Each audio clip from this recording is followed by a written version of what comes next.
Praise the Lord. கர்த்தருடைய பரிசுத்த நாமம் மகிமைப்படுவதாக. இன்றைய தியானம் அப்போஸ்தலர் நடபடிகள் 1ஆம் அதிகாரத்திலிருந்து 3ஆம் அதிகாரம் வரை. இந்த நாள் தியானத்திற்கான தலைப்பு, உன்னதத்திலிருந்து வரும் பலன் யாருக்கு, எதற்கு? இயேசு இந்த பூமியில் நமக்காக வாழ்ந்து சிலுவையில் அறையப்பட்டு மரித்து உயிரோடு எழும்பின பிறகு அவருடைய சீஷர்களுக்கு தன்னை காண்பித்தார். அதன் பின் அவர்களை விட்டு அவர் எடுபட்டு பரலோகத்திற்கு போகும்போது அவர் இப்படியாக ஒரு வாக்குத்தத்தத்தை கொடுத்து போனார். லூக்கா எழுதின சுவிசேஷம் 24ஆம் அதிகாரம் 49ஆம் வசனம். என் பிதா வாக்குத்தத்தம் பண்ணினதை இதோ நான் உங்களுக்கு அனுப்புகிறேன். நீங்களோ உன்னதத்திலிருந்து வரும் பலனால் தரிப்பிக்கப்படும் வரைக்கும் எருசலேம் நகரத்தில் இருங்கள் என்றார். இப்போ இயேசு பரலோகத்திற்கு போவதற்கு முன்பதாக பிதா வாக்குத்தத்தம் பண்ணின இந்த உன்னத பலனினால் அல்லது பரிசுத்த ஆவியினால் நிரப்பப்படும் வரைக்கும் நீங்கள் எருசலேமை விட்டு போகாமல் அங்கேயே இருங்கள் என்று சொல்லுகிறார். அதைத் தொடர்ந்து அப்போஸ்தலர் நடபடிகள் 1ஆம் அதிகாரத்தில் நாம் பார்க்கும்போது அவர்கள் எல்லாரும் சேர்ந்து ஜெபிக்கிறார்கள், தேவனை தேடுகிறார்கள். அப்போஸ்தலர் நடபடிகள் 1ஆம் அதிகாரம் 12ஆம் வசனத்திலிருந்து 14ஆம் வசனத்தை படிக்கும்போது நாம் பார்க்க முடியும், அவர்களுடைய பெயர்கள் எல்லாம் அதில் எழுதியிருக்கிறது.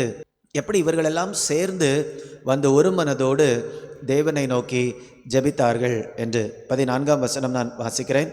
அங்கே இவர்கள் எல்லாரும் ஸ்திரீகளோடும் இயேசுவின் தாயாகிய மரியாளோடும் அவருடைய சகோதரரோடும் கூட ஒருமனப்பட்டு ஜெபத்திலும் வேண்டுதலிலும் தரித்திருந்தார்கள்.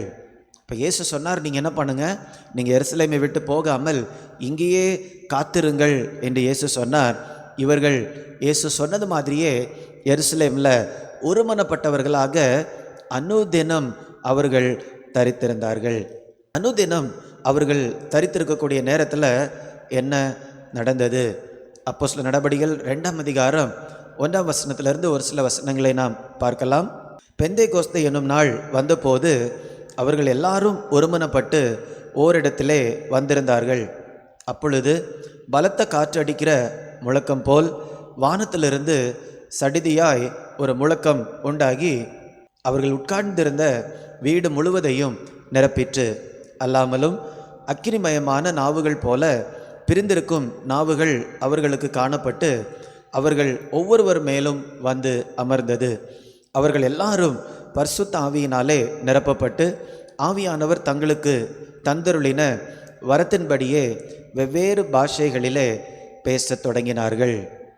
இப்போ இந்த அப்போஸ்தலர் நடபடிகள் 2ஆம் அதிகாரத்தில் இயேசு சொன்ன அந்த பிதாவின் வாக்குத்தத்தம் இந்த இடத்துல நிறைவேறுகிறது. இன்னொரு விதத்திலையும் இயேசு சொன்னார், உன்னதத்திலிருந்து உங்களுக்கு பலன் கிடைக்கிறது வரைக்கும் நீங்கள் என்ன பண்ணுங்க, இந்த இடத்துல தரித்திருங்க. அப்போ பிதா வாக்குத்தத்தம் பண்ணின அந்த ஆசீர்வாதம் இப்பொழுது இவர்களுடைய வாழ்க்கையில் வருகிறது. இயேசு சொன்னது மாதிரியே பரலோகத்திலிருந்து இவர்களுக்கு பலன் இந்த நேரத்தில் உண்டாயிற்று. இப்போ பரிசுத்த ஆவியானவரை தேவன் யாருக்கு வாக்கு பண்ணினார் அப்படி நம்ம பார்க்கும்போது அப்போஸ்தலர் நடபடிகள் 2ஆம் அதிகாரம் 38ஆம் வசனத்தை நாம் பார்க்கும்போது பேதுரு அவர்களை நோக்கி, நீங்கள் மனம் திரும்பி ஒவ்வொருவரும் பாவ மன்னிப்புக்கென்று இயேசு கிறிஸ்துவின் நாமத்தினாலே ஞானஸ்நானம் பெற்றுக்கொள்ளுங்கள், அப்பொழுது பரிசுத்த ஆவியின் வரத்தை பெறுவீர்கள். அப்போ பரிசுத்த ஆவியானவர் யாருக்கு வாக்கு பண்ணப்பட்டிருக்கிறது என்று நாம் பார்க்கும்போது, மனம் திரும்பி இயேசு கிறிஸ்துவை சொந்த இரட்சகராக ஏற்றுக்கொண்டு ஞானஸ்நானம் பெறுகிறவர்களுக்காக இயேசு இந்த வாக்குத்தத்தத்தை சொல்லுகிறார். அதை தான் நம்ம இந்த வசனத்தில் நாம் பார்க்கிறோம். ஆனால் நம்ம சபை சரித்திரத்தில் நாம் பார்க்கும்போது ஒரு சிலருடைய வாழ்க்கையில் ஒரு சில சரித்திரபூர்வமான காரணங்களுக்காக பரிசுத்த ஆவியானவர் முதல்ல கொடுக்கப்படுகிறார். அதன் பின்பு அவர்கள் ஞானஸ்நானம் எடுக்கிறார்கள். அப்படி ஒரு சில எக்ஸெப்ஷன்ஸ் இருக்கும். ஆனால் நார்மலாக இந்த 38ஆம் வசனத்தை வைத்து நாம் பார்க்கும்போது பரிசுத்த ஆவியானவர் யாருக்கு கொடுக்கப்படுகிறார் என்றால், மனம் திரும்பி ஞானஸ்நானம் எடுத்து ரட்சிக்கப்பட்டவர்களுக்காக பரிசுத்த ஆவியானவர் கொடுக்கப்படுகிறார். இரண்டாவது ஒரு கேள்வி, பரிசுத்த ஆவியானவரை ஆண்டவர் எதனால நமக்கு தருகிறார்? எதற்காக நமக்கு பரிசுத்த ஆவியானவர்? அதற்கு ஒரு முக்கியமான பதில் என்னவென்றால், நாம் பலன் அடைவதற்காக. ஏனால் இயேசு அறிமுகப்படுத்தும் போதே இப்படி சொல்லுகிறார், உன்னதத்திலிருந்து வரக்கூடிய பலன் என்று சொல்லி. அப்போ நம்முடைய சொந்த பலத்தினால கிறிஸ்தவ வாழ்க்கையை இந்த பூமியில் நம்மால் வாழ முடியாது. ஆனால் தேவனுடைய பலத்தில் நிரப்பப்பட்டு தான் நம்மளால் என்ன பண்ண முடியும்? வாழ முடியும். அதற்காக தான் ஆண்டவர் நமக்கு பரிசுத்த ஆவியை கொடுக்கிறார். இப்போ பரிசுத்த ஆவியானவர் நம்முடைய வாழ்க்கையில் வரும்போது அநேக விதமான காரியங்கள் நம்ம வாழ்க்கையில் நடக்கும். அதில் 2 முக்கியமான காரியங்களை மட்டும் இன்றைக்கி நாம் பார்க்கலாம். முதலாவதாக, நம்முடைய வாழ்க்கை மாற்றப்படும். நம்முடைய உள்ளான வாழ்க்கை மாற்றப்படும். அந்த மாற்றம் வெளியரங்கமாக வெளிப்படையாக தெரியும். ஒரு சில நேரத்தில் நம்ம சொல்லுவோம், என்னுடைய வாழ்க்கையில் மாற்றம் இருக்கிறது என்று சொல்லி. ஆனால் அந்த மாற்றம் என்ன பண்ணாது? வெளியில் தெரியவே செய்யாது. ஒரு நபருக்கு கூட நம்முடைய மாற்றம் தெரியவே செய்யாது. ஆனால் பரிசுத்த ஆவியானவர் நம்மை பலப்படுத்தும் போது நம்முடைய வாழ்க்கையில் ஒரு பெரிய மாற்றம் தெரியும். சுற்றி இருக்கிறவர்களுக்கு கண்டிப்பாக அதை புரிந்து கொள்ள முடியும். 2 கொரிந்தியர் 3ஆம் அதிகாரம் 17ஆம் வசனத்தை பார்க்கும்போது, பரிசுத்த ஆவியானவர் எங்கேயோ அங்கே விடுதலை. அப்போ இந்த மாற்றத்தில் நிறைய வகைகள் இருக்கிறது. ஒரு முக்கியமானது என்னவென்றால், பாவத்திலிருந்து நல்ல ஒரு விடுதலையை பரிசுத்த ஆவியானவர் கொடுக்கிறார். அப்படியே கலாத்தியர் 5ஆம் அதிகாரம் 16ஆம் வசனத்தை நாம் பார்க்கும்போது, ஆவியில் நடவுங்கள், அப்பொழுது நீங்கள் மாம்ச இச்சையை நிறைவேற்றாதிருப்பீர்கள். அப்போ பரிசுத்த ஆவியின் பலத்தில் நம்ம நடக்கும்போது மாம்ச இச்சைகளை நம்ம என்ன பண்ண மாட்டோம்? நிறைவேற்ற மாட்டோம். நம்ம சீஷர்களுடைய வாழ்க்கையை நாம் எடுத்து பார்க்கும்போது, பரிசுத்த ஆவியானுடைய பலத்தினால் நிரப்பப்படுவதற்கு முன்பதாக அவர்களுடைய வாழ்க்கையில் அநேக பலவீனங்கள் காணப்பட்டன. அவர்கள் ஒருவரோடு ஒருவர் சண்டை போட்டு கொண்டிருந்தார்கள். நீ பெரியவனா, நான் பெரியவனா, இந்த மாதிரி தான் அவங்க என்ன பண்ணிட்டு இருந்தாங்க? பேசி கொண்டிருந்தாங்க. அதிக பயந்த சுபாவம் உள்ளவர்களாக காணப்பட்டார்கள். இயேசு சிலுவைக்கு போகும்போது அவங்களால என்ன பண்ண முடியலாங்க? நிற்கவே முடியல. அவ்வளவு பயந்து காணப்பட்டார்கள். இயேசு உயிரோடு எழும்பின பிறகு கூட அவங்க அந்த அறையை அடைத்து கொண்டு யூதர்களுக்கு பயந்து அவர்கள் இருந்தார்கள். அப்படிதான் நம்ம பார்க்கிறோம். ஆனால் பரிசுத்த ஆவியானவரை பெற்றுக்கொள்ளும் போது அவர்களுடைய வாழ்க்கையில் ஒரு பெரிய மாற்றம் உண்டாகிறது. ஒரு உதாரணத்துக்கு பேதுருடைய வாழ்க்கையை நாம் பார்க்கும்போது, ஒரு வேலை பார்க்கக்கூடிய ஒரு ஸ்திரீக்கு முன்னால் இயேசுவை தெரியாது என்று சொன்ன நபர் இன்றைக்கு 2ஆம் அதிகாரத்தை நாம் பார்க்கும்போது பரிசுத்த ஆவியானவரால் வாழ்க்கை மாற்றம் வந்தவுடனே ஒரு பெரிய திரள் கூட்டத்திற்கு முன்பதாக நின்று, நீங்கள் சிலுவையில் அறைந்த இயேசுவை தேவன் எழுப்பினார், அதற்கு நாங்கள் சாட்சிகள் என்று சொல்லி அவ்வளவு தைரியமாக அத்தனை பேருக்கு முன்பதாக நின்று அவர் பேசுகிறார். ஒரு சாதாரண ஒரு வேலைக்காரிக்கு முன்னாலேயே நிற்கிற அளவுக்கு அவருக்கு தைரியம் கிடையாது. ஆனால் பரிசுத்த ஆவியானவர் வந்தவுடனே அவருக்குள்ளால் அவ்வளவு பெரிய மாற்றம், அந்த பயங்கள் எல்லாம் மாறி போய்விட்டது. மிக தைரியமாக அவர் இயேசு கிறிஸ்துவுடைய உயிர்த்தெழுதலை குறித்து பலமாக சாட்சி கொடுத்தார். இப்போ பேதுருடைய வாழ்க்கையில் நாம் பார்க்கும்போது அவருக்கு பயம் இருந்தது. சீஷர்களுடைய வாழ்க்கையை பார்க்கும்போது ஒருவரோடு ஒருவர் அவங்க என்ன பண்ணிட்டு இருந்தாங்க? சண்டை போட்டு கொண்டிருந்தாங்க. இதே மாதிரி நம்முடைய வாழ்க்கையிலும் கூட நாம் ஒவ்வொருவருக்கும் ஒரு சில முக்கியமான பலவீனங்கள் காணப்படும். நம்முடைய சொந்த பலத்தால் மேற்கொள்ள முடியாத பலவீனங்கள் அநேக காணப்படும். நாமளும் முயற்சி செய்து பார்ப்போம், நிறைய காரியங்களை நம்ம செஞ்சு பார்ப்போம். ஆனால் அந்த பலவீனம் நமக்குள்ளாலேயே இருந்து கொண்டு இருக்கும். நம்முடைய மாம்ச பலத்தினால அதை என்ன பண்ண முடியாமல் இருக்கும்? ஜெயிக்க முடியாமல் இருக்கும். ஆனால் பரிசுத்த ஆவியானவர் வரும்போது எது நடக்குதோ இல்லையோ, முக்கியமாக நடக்கக்கூடிய காரியம் என்ன? நம்முடைய வாழ்க்கை வெளியரங்கமாக எல்லாருக்கும் தெரியக்கூடிய அளவில் ஒரு பெரிய மாற்றத்தை அடையும். இரண்டாவதாக, பரிசுத்த ஆவியானவர் வரும்போது இன்னொரு முக்கியமான காரியம் நடக்கும்.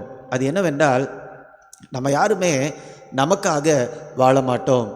வேதம் சொல்லுகிறது, பரிசுத்த ஆவியானவர் உங்களிடத்தில் வரும்போது நீங்கள் பலனடைந்து சாட்சிகளாக இருப்பீர்கள். அப்போ நமக்காக நம்ம என்ன பண்ண மாட்டோம்? வாழ மாட்டோம். இயேசு கிறிஸ்துவுக்கு சாட்சிகளாக நம்ம வாழ்வோம். இப்போ இயேசு கிறிஸ்துவுக்கு சாட்சி என்று சொல்லும்போது அது நம்முடைய வாழ்க்கையினால முதலாவதாக சாட்சி, இரண்டாவதாக நம்முடைய வாயினால சாட்சி. இந்த இரண்டுமே ரொம்ப ரொம்ப முக்கியம். நம்முடைய வாழ்க்கையும் இயேசு கிறிஸ்து உயிரோடு இருக்கிறார், நம்மை ரட்சித்திருக்கிறார் என்பதற்கு சாட்சியாக இருக்க வேண்டும். நம்முடைய வாயிலையும் வார்த்தையின் மூலமாகவும் நாம் என்ன பண்ண வேண்டும்? இயேசு கிறிஸ்து உயிரோடு இருக்கிறார், அதற்கு நான் சாட்சி என்று நாம் அறிக்கை செய்ய வேண்டும். இந்த ரெண்டுமே ரொம்ப ரொம்ப முக்கியம். நீங்கள் நினச்சி பாருங்களேன், சீஷர்களுடைய வாழ்க்கை மட்டும்தான் மாறி இருக்குது, ஆனால் அவங்க வாயை மூடிட்டே இருந்திருந்தாங்கன்னா, ஒருத்தருக்கு கூட இயேசு கிறிஸ்துவின் சுவிசேஷத்தை சொல்லாமல் இருந்திருந்தாங்கன்னா இன்னைக்கு நமக்கு சுவிசேஷம் வந்திருக்குமா? அதே மாதிரி தான் நாம் பரிசுத்த ஆவியானவரால் நிரப்பப்படும் போது நம்முடைய வார்த்தையினாலும் வாழ்க்கையினாலும் நாம் சாட்சிகளாக இருப்போம். இந்த இரண்டு காரியங்களையும் தான் இந்த அப்போஸ்தலர் நடபடியில் புஸ்தகத்தில் அதிகமாக நம்மால் பார்க்க முடியும். வாழ்க்கை மாறுகிறது, நாம் இயேசுவுக்காக வாழ ஆரம்பிக்கிறோம். இதற்காக தான் உன்னதத்திலிருந்து வரக்கூடிய பலன் நமக்கு தேவை, நம்ம ஒவ்வொருவருக்குமே தேவை. இந்த நாளில் உங்களுடைய வாழ்க்கை இன்னும் மாறாமல் இருக்கிறதா? உங்களுடைய சுபாவங்கள், பூர்வீகமாக கடந்து வந்து கொண்டு இருக்கக்கூடிய சுபாவங்கள், அல்லது சின்ன வயதிலிருந்தே இருக்கக்கூடிய ஒரு சில சுபாவங்கள் மாறாமல் அப்படியே இருக்கிறதா?